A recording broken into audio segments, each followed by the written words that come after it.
welcome to the stage the fabulous Deborah Henley. Why do so many people believe that being professional means presenting a flawless veneer?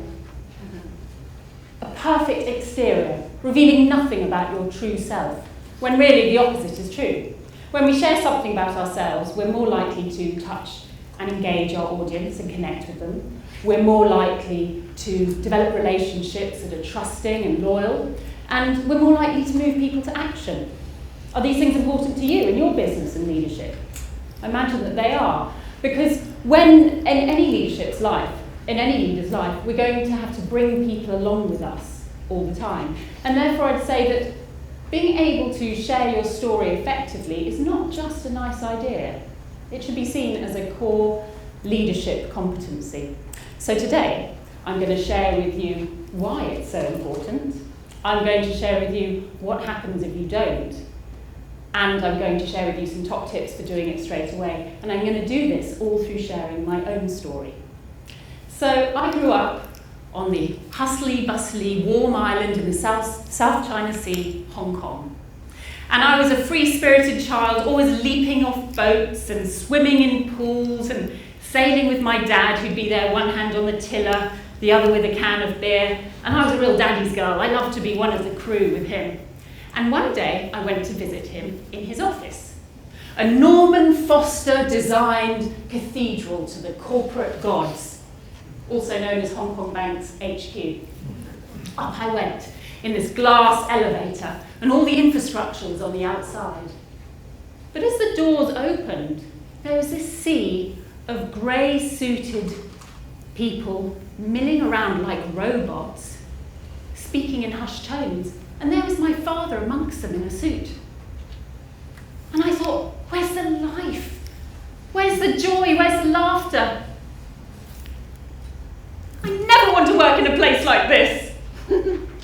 25 years later, I was working in a Norman Foster cathedral to the corporate gods, Ernst & Young, near Tower Bridge. I was heading up client relationship development and financial services, and my role was to lead a team to put on events and seminars, speaker-led seminars, to help the partners connect with key individuals in banking and financial services. And I noticed something very interesting. I noticed that the partners that were the most effective at doing this were those that showed their own quirks, their own personality, they gave their own opinion, and they shared their own stories. And so I started to work with other leaders to do the same thing, and the results were phenomenal. Things started shifting, but there was a problem. I wasn't doing this myself. I was hiding behind my professional veneer and getting other people to break out of theirs. So how did I go from being this free-spirited, life-loving child to this? Well, not long after I went to visit my father in his office, I was in bed one night and my parents burst into my room and they said, "We can't live together anymore." My father left. I was sent to a boarding school on the other side of the world in cold, wet, grisly England. They got divorced and it was the end of my idyllic childhood. I tried my best to adapt and conform, but I was lonely and I was isolated and I was confused. I felt it wasn't okay to share who I was with people. There wasn't really anybody who cared. And so, even if I knew how I felt at the time, I wouldn't have been able to share it because I was so numb. And that numbness developed professionally into that shell, into that barrier. And so, around this time where I realised that other people were sharing their stories and I wasn't, I started experimenting. And I started telling my stories to convey my message. And I began to understand that that has so much more effect in the learning outcomes during a training session or a workshop. People really understand where you're coming from when they share your story and when they trust you and they know you and they can relate to you in some ways. So now I relish the opportunity to share my story, and I love helping other people and empowering them to do the same.